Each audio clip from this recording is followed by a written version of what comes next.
We're Savannah's number one for hip-hop and R&B, as well as the station that puts on for the Pope, 94.1 The Beat. It's your homie CJ the DJ, and right now on the line, I have a son of Savannah, literally carrying the city and state for that matter on his back. Reverend Raphael Warnock, welcome home. It is an honor. Look, it's good to be here and to talk to the folks in my hometown of Savannah, Georgia.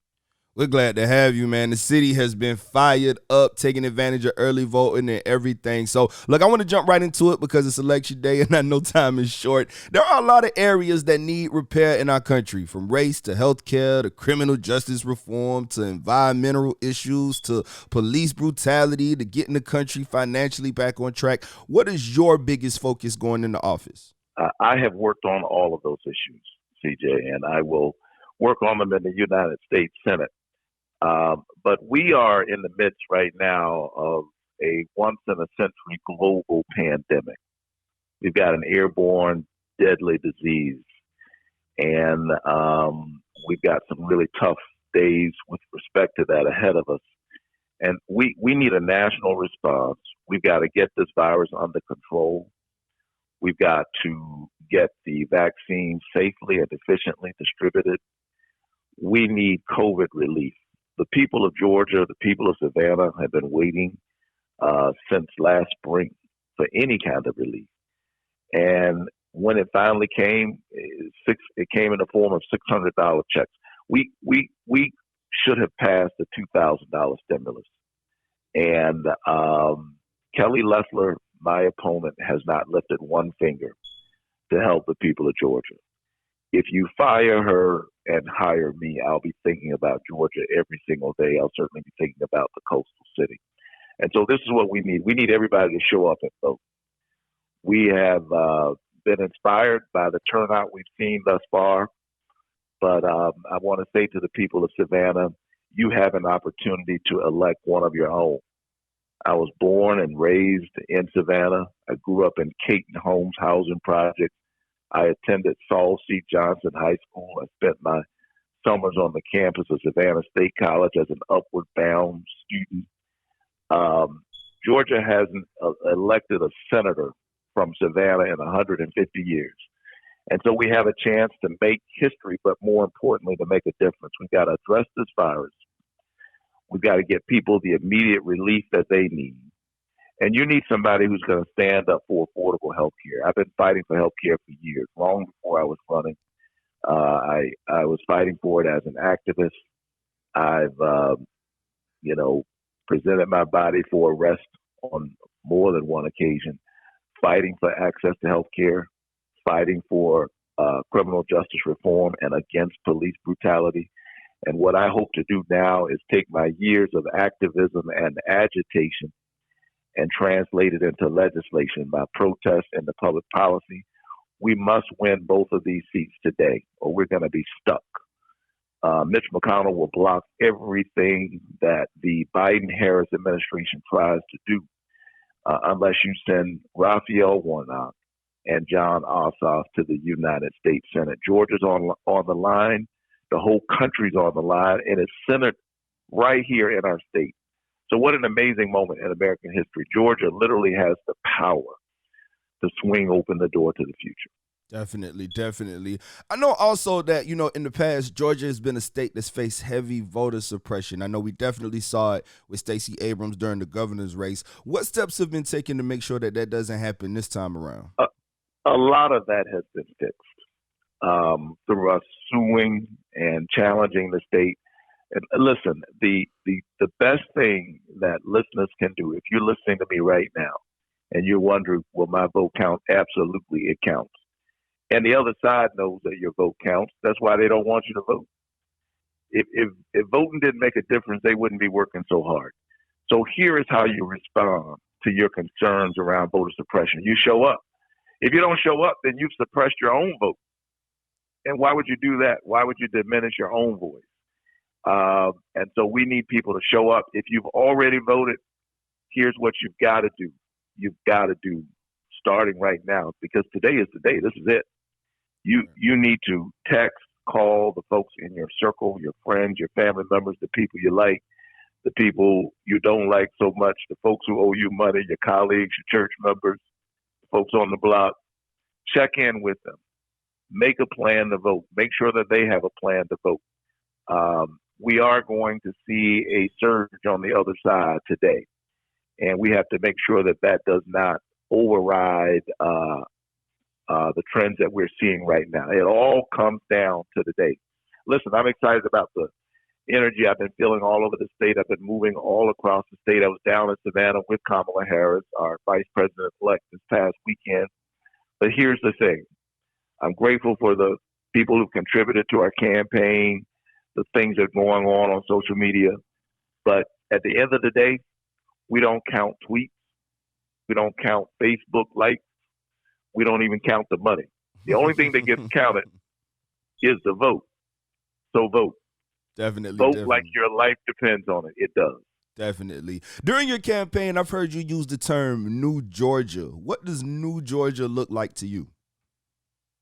Oh, we are witnessing in real time the reversal of the old Southern strategy. The old Southern strategy was a method by which people stayed in power by dividing people along racial lines.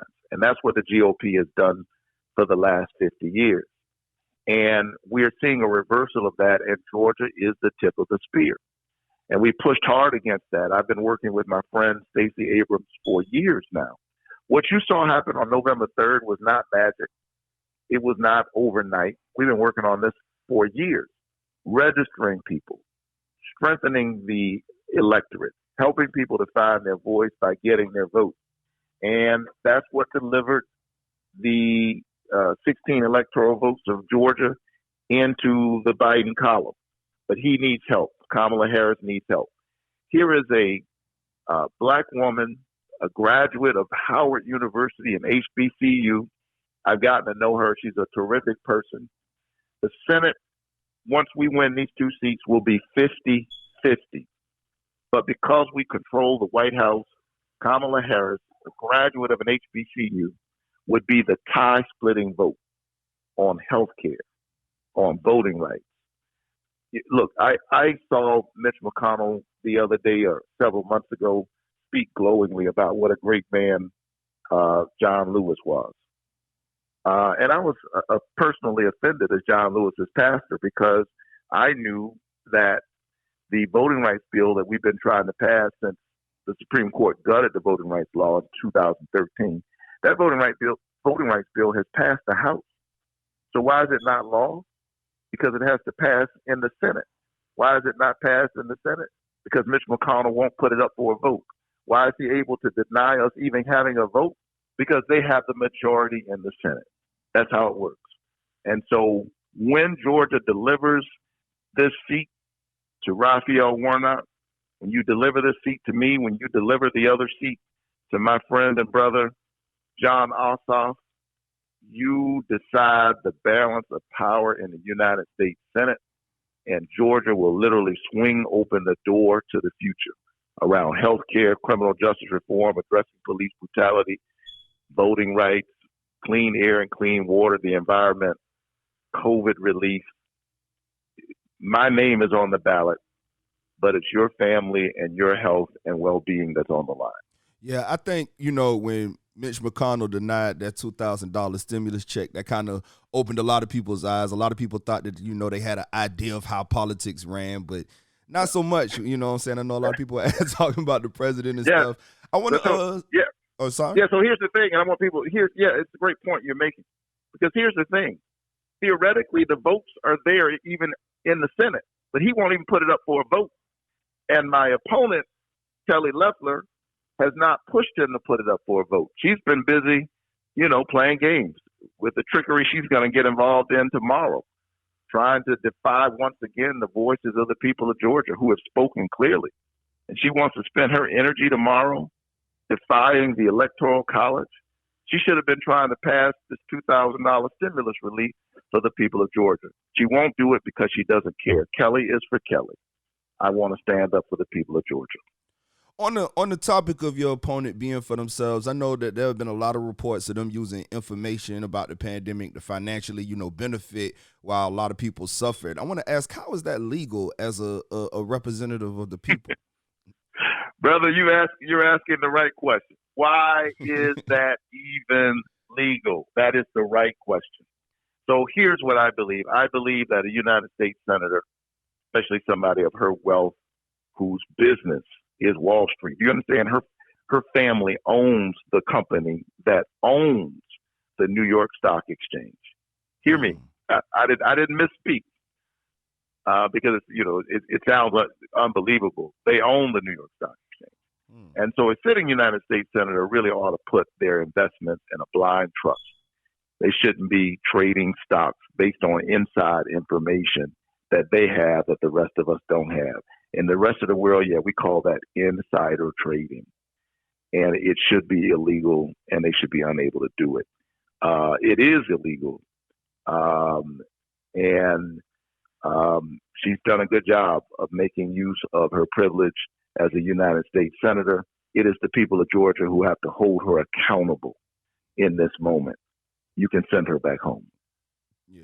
Yeah. I noticed also, man, it's been crazy to see him kind of come after you in the smear ads, man. There's been a clip of you that they've been running where you were saying no one can serve both God and the military. Now, you can tell when you see it that it's kind of clipped short. So I want to ask, what was the full context behind that statement? Yeah. The sermon was not a sermon or against our men and women in uniform. I'll tell you that. And the sad thing is, the other side knows it. The other side knows it. I'd love for your listeners to go back and hear the rest of the sermon. The sermon was about the fact that all of our values, all of our commitments have to be built on a spiritual foundation. God is first, above everything else. And everything else is put in a proper perspective when we recognize that God is first. That's what the scripture tells us. That you can't serve God and mammon. You can't have two masters. You will love one and hate the other. That is the gospel. It's basic. A Sunday school student could teach it, and they're trying to distort my words. By the way, that New Testament text says you can't serve God and mammon. Mammon is another word for money, meaning you can't worship money. You don't put anything above God. And had Kelly Leffler listened to the lesson rather than trying to distort my record, perhaps when she heard about the coronavirus pandemic, she wouldn't have been so focused on her money that she couldn't properly represent and warn the people of Georgia. She missed the lesson. She refuses to learn it. We can't do anything about that, but we can send her home. And so she knows that she has no case to make for her time in the Senate. She was appointed. The people of Georgia are disappointed. She's the unelected senator from Georgia.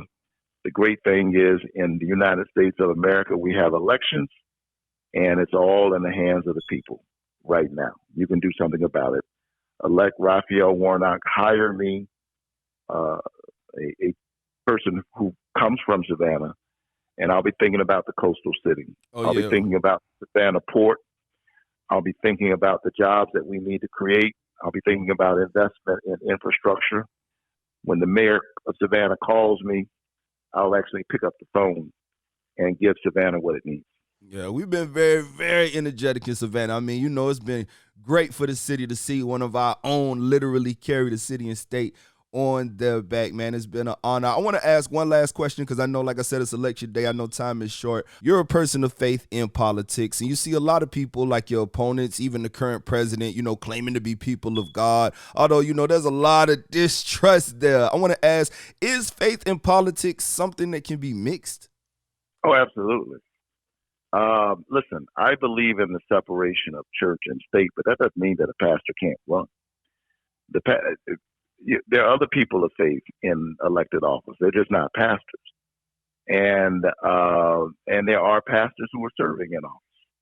So here's what I intend to bring to the office. What my faith provides is a sense of the values. It's the values of my faith that I bring to elected office, not the sectarian doctrine. I have always embraced people of various faith traditions. When we had a conference at my church focused on criminal justice reform, when we've done other work, I've literally brought together Christians, Jews, Muslims, um, Buddhists, people who claim no particular faith tradition at all, but are people of moral courage. I have made it a career of pulling together multi-faith coalitions to do the work.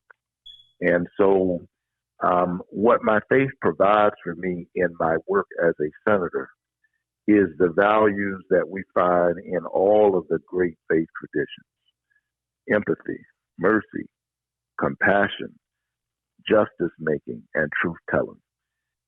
And I think we could use a little bit more of that in our politics, wouldn't you say? Definitely.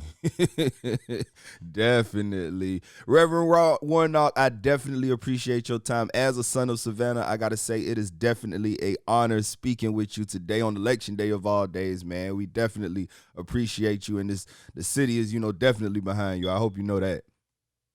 I feel it. I feel it. And listen, let's close the deal. It started on November 3rd when we delivered the 16 electoral votes to Joe Biden and Kamala Harris.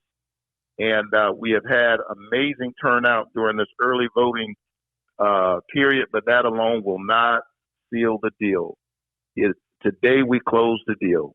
When you vote, if you've already voted, when you make sure that everybody in your circle. Make sure you keep it locked with us right here on Savannah's #1 for hip hop and R&B, and the station that literally puts on for the vote is 94.1 The Beat.